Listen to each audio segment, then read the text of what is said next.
हे बघा, हा जो काही व्हीप वगैरे सांगून भीती दाखवण्याचा प्रयत्न केला, ही जी काही सर्व मंडळी आहेत ना, त्यांनी पूर्ण आयुष्य आपलं राजकारणात घालवलेलं आहे.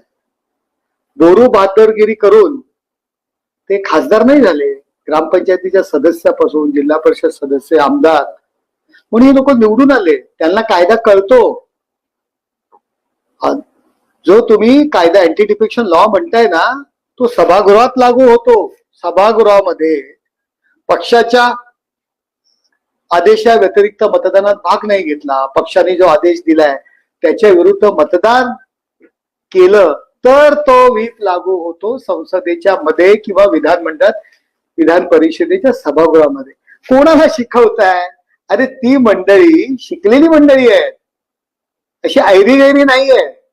त्यामुळे त्या मीटिंगला हजर न राहून त्यांच्या थोबाड फोडण्याची भाषा आपण करताय. तुमचं थोबाड त्यांनी, तुमचा व्हीप झुगारून हिंदुस्थानातील सर्व जनतेसमोर संजय राऊत तुमचं थोबाड आज त्यांनी फोडलेलं आहे.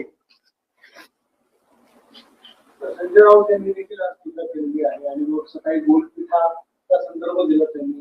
काय वाटतं, गोलपीठाच्या संदर्भ देऊन स्वतःची जी शिबी आहे त्यांनी हे बघा, ह्या ज्या त्या भाषा वापरतायत, गोलपीठा म्हणतायत, वेशा म्हणताय, मुळात आपण, मी वाईट शब्द वापरणार नाही, पण काँग्रेस बरोबर शय्यासोबत जे आपण करताय, काँग्रेस वाढवण्याची जी सुपारी आपण घेतलेली आहे, पवार साहेबांना पण सांगताय की ज्यांनी स्वतःच्या आत्मसन्मानाकरिता राष्ट्रवादी काँग्रेस पक्ष काँग्रेसमधून बाहेर पडून उभा केला, त्यांना सांगताय काँग्रेसमध्ये विलीन करा. आणि यापुढे शिवसेना सुद्धा यांना खासदारकी मिळावी म्हणून काँग्रेसमध्ये विलीन केली असती. म्हणून आज या खासदारांनी भूमिका घेतली असेल. मला वाटतं काही खासदारांनी सुद्धा ती शंका व्यक्त केली, भविष्यामध्ये शिवसेना काँग्रेसमध्ये विलीन करणार आहेत म्हणून आम्ही बाजूला गेलेलो आहोत. आपण दलालात दलाल, काँग्रेसचे दलालात दलाल म्हणून तुमची नेमणूक काँग्रेसने केलेली आहे. तुम्ही कसल्या गप्पा मारताय हो? संजय राऊत यांचा दिवा विझायला आलेला आहे म्हणून ते आता जास्त फडफड करतायत. त्याला खऱ्या अर्थाने मेंटल हॉस्पिटलची गरज आहे. मी सकाळी एक रूम बुक करून ठेवलेला आहे. त्यांचे जो काही दम आहे ना, तो फक्त तोंडात आहे, तोंडात. चॅनलच्या बूम समोर अहो मनगटात ताकद असावी लागते. हिंमत असेल ना तर या रिंगणात शिवसैनिकच तुमचं थोबाड फोडतील. अरे काय एकनाथ शिंदेवर टीका करताय हो? एकनाथ शिंदेनी सांगितलं म्हणून आमदारांनी तुम्हाला मतदान केलं, नाहीतर तुमचा टांगा आहे ना कधीच पलटी झाला असता. आता जे उरलेले 3 आहेत ना लोकसभेचे, थोडे काळ थांबा, त्यातले किती तुमच्या सोबत राहतायत ना ते बघा. 2/3 फक्त 2च लागतात, 3 पैकी 2 लागणार आहेत. जास्त हुशारा करू नका. शिवसेना जी युबीटी आता आपण संपवताय, आत्मपरीक्षण करा. उद्धव ठाकरेंनी सुद्धा आत्मपरीक्षण करण्याची गरज आहे. तुम्हाला घरघर लागलेली आहे. गोलपीठाची काय भाषा करताय? आपण आहे ना, आपण ती युबीटी ही गोलपीठा बनवून ठेवलेली आहे. काँग्रेस बरोबर शय्या सोबत आपण करत आहात, आपण दलाली करत आहात काँग्रेसची.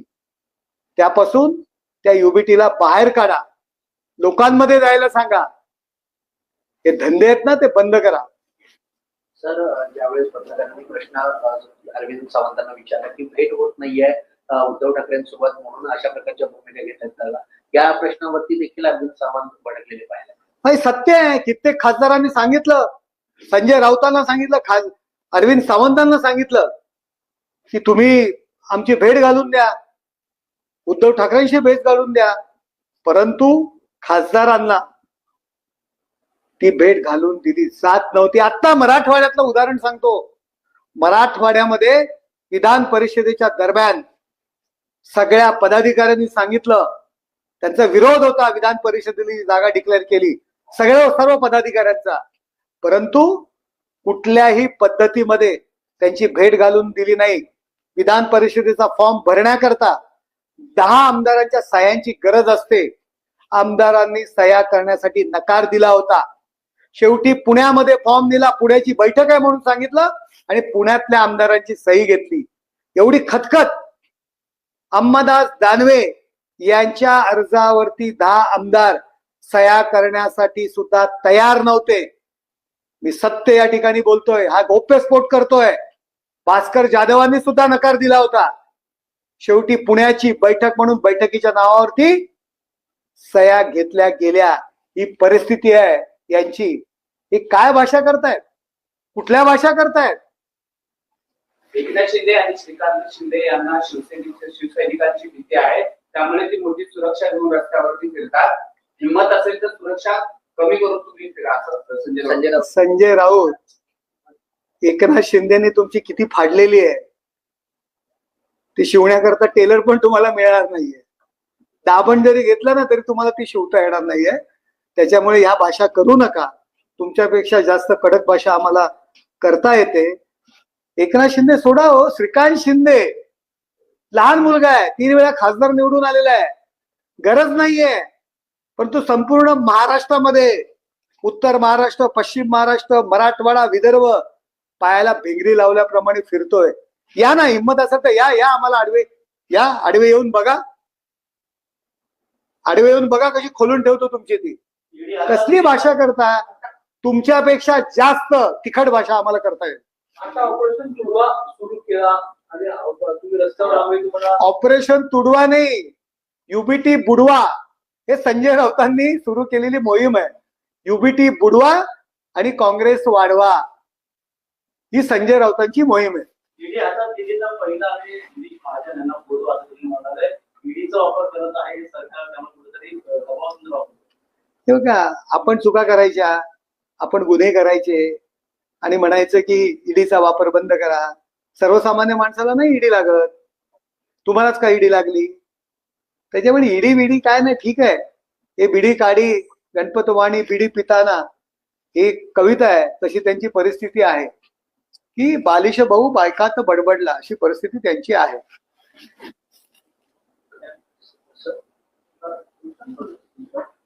सर, हे 6 खासदार जे आता त्या ठिकाणी बैठकीला गेलेले नाहीये, या संदर्भात कधी निर्णय होऊ शकतो आणि ते शिवसेनेमध्ये येण्यास इच्छुक आहेत असं देखील माहिती मिळते? हे बघा, ते 6 खासदार, त्यांची भूमिका, ते काय करणार आहेत, वेगळे राहणार आहेत का आणखी कुठल्या पक्षाबरोबर जाणार आहेत, त्यांची भूमिका ते जाहीर करतील.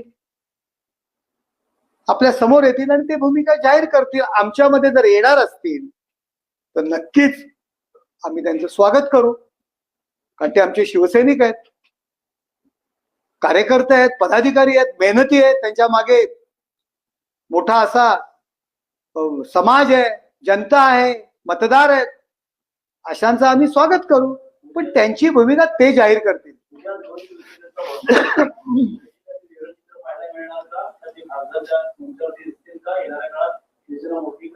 हे बघा, आमचा वर्धापन दिन आहे.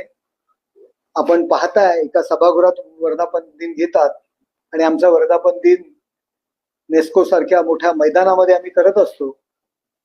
त्या ठिकाणी शिवसैनिक असतात, बाळासाहेबांच्या विचाराचे शिवसैनिक असतात. तर त्या हॉलमध्ये काँग्रेसचे उमरे झिजवणारे नेते आणि त्यांच्या पाठीमागे अंधविश्वास ठेवणारे कार्यकर्ते, ही परिस्थिती. आणि आमच्याकडे बाळासाहेबांच्या विचारांना मांडणारे शिवसैनिक, हिंदुत्वाच्या पताका हातात घेतलेले शिवसैनिक, हे आमचे त्या नेस्को या ठिकाणी असतात. आत्ताच बंद का पुकारण्याची चर्चा सुरू झाली. काय असं येणाऱ्या काळात देखील अनेक नगरसेवक आणि आमदार देखील गळाला नगरसेवक देखील मोठ्या प्रमाणात याला ठाकरेंच्या शिवसेनेच्या आपल्या सेनेमध्ये येण्यासाठी देखील संपर्क वाटतो. हे बघा, कोण कोणाशी संपर्कात आहे. बघा, हे काही शत्रू नाहीये. सगळ्यांनी एकत्र काम केलेलं आहे. संपर्क हा प्रत्येकाशी असतो. कोण कोणाच्या संपर्कात येणार हा विषय वेगळा आहे. परंतु मी ऐकलंय की उद्या आदित्य ठाकरे यांना कार्याध्यक्ष म्हणून नेमणूक जाहीर होणार आहे. काँग्रेसमध्ये शरद पवार गटाला विलीन व्हायला सांगितलंय, भविष्यामध्ये हे काँग्रेसमध्ये विलीन करतील, ही सुद्धा भीती होती.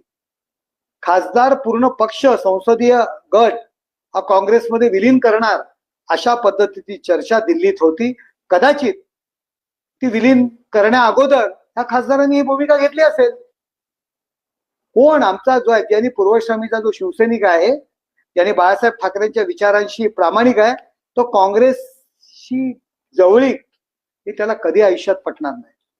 काँग्रेसमध्ये विलीन करण्याची भूमिका घेण्या अगोदर त्यांनी वेगळा गट किंवा वेगळे ते झाले असतील, जे काय असेल, पण यांचं नेतृत्व त्यांनी नाकारलं हे स्पष्ट झालेलं आहे. सर, ज्यावेळेस उद्धव ठाकरेंना कार्याध्यक्ष म्हणून घोषित करण्यात आलं त्यावेळेस राज ठाकरेंनी शिवसेना सोडलेली पाहायला मिळाली. उद्या समजा आदित्य ठाकरेंना कार्याध्यक्ष म्हणून घोषित करण्यात आलं तर मोठं शिवसेनेमध्ये इंटरव्ह्यू होण्याची शक्यता आहे. ते बघा, शिवसेनेमध्ये आमच्या रोजच शेकडो पदाधिकारी प्रवेश करतात आणि तो येणारच आहे. तो लुंडा जो आहे तो आमच्याकडे येणार आहे.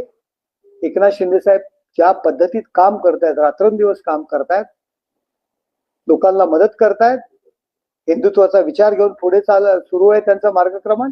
त्यामुळे शिवसैनिक हा आमच्याकडेच येणार आहे. पण आदित्य ठाकरेंना कार्याध्यक्ष म्हटल्यानंतर त्यांच्यातले काही नेते नाराज होण्याची देखील शक्यता आहे. कळेल उद्या तुम्हाला, परवा कळेल, तेरवा कळेल. रोज तुम्हाला काही ना काही गोष्टी कळतील.